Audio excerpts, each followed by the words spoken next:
Now we go to Nevada Assemblyman Jim Wheeler. Well, he was a wheeler and dealer, but he ran into some bit of trouble here as he got into the sticky issue of slavery. Now you would think that we're past this issue, but apparently not.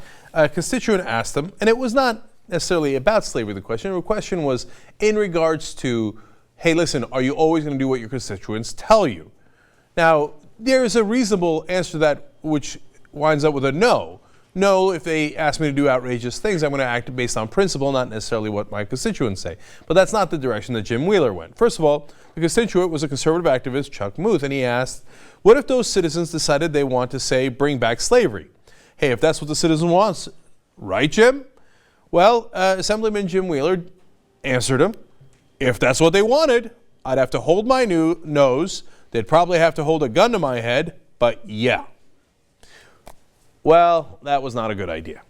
Then poured down scorn, not from Democrats, but from fellow Republicans who were like, no, he's not with us. Republican Governor Brian Sandoval, Assemblyman Wheeler's comments are deeply offensive and have no place in our society. He should retract his remarks and apologize. Senator Dean Heller, Republican of Nevada, his comments were, quote, reprehensible and disgusting. Senate Minority Leader Michael Roberson, Roberson, who's also a Republican of Nevada. Outrageous. They are embarrassing. They're just plain sad. It's time for Jim Wheeler to find a new line of work. So Jim Wheeler then, of course, does the full Washington on back pedal, back pedal. Quote, anyone who knows me knows that I could never vote for something like that. It's disgusting. It's beyond disgusting.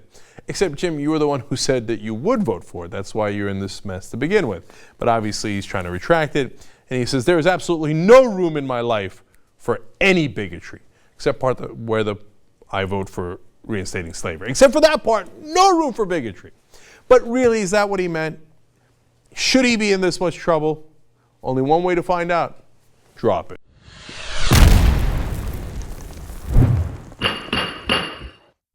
We will be going to Justices Jackson and Godoy in a second. Here's my stab at my ruling on this. And then I want to hear the other justices out. I'm actually going to vote not guilty. What?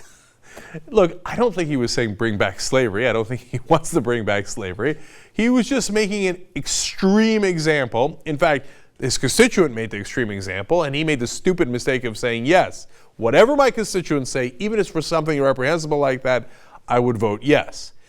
Now, there is another side to it. I mean, if the constituent asked, well, if your voters told you to gas all the Jews like Hitler did, would you do it?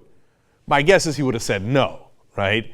So there's definitely some culpability in that answer. But overall, I think it's a big storm over something that was basically a rhetorical question that he was just stupid in answering more than malicious. Justice Jackson, what say you? I can't believe you, Cenk. It's a damn shame. You're not guilty. Oh. You're getting worried, weren't you? The first activist, Chuck Muth, he asked the question, first of all. So it seems like he was trying to make a different point in asking the question to say, what about something this extreme? You know, what if they wanted this? And I'm not sure what the context was, but the fact when I first read this story, because I was skimming over this one today, and as soon as the guy said there was a different context and someone else asked him the question, I was like, okay. I wasn't even really going to jump on this story, actually, because of that, because I think it's somewhat obvious. I'm not going to go completely obvious. It was somewhat obvious that it was in a different context to where it was going. So no, it's one of those things where if you bring up and say, well, would you do something this extreme? And he even said, gun to my head, hold my nose. So I don't believe in it. But at the same time, what he should have said is, no, I don't represent crazy people. And the people of whatever county he works for aren't racist. What's the word? Yeah, but not even that. Just the people who want to detach from the country. Secessionist assholes. I mean, start standing up for your people, because someone else just said, what if your people wanted to bring back slavery? You can easily answer and be like, they're not crazy. Justice Godoy, are we unanimous? It was a dumb answer, but not guilty in terms of intent. I will say not guilty on intent, but I will say guilty on stupidity. Like, you shouldn't put yourself in that situation. Like, don't even answer the question. You would think politicians would be smarter than that.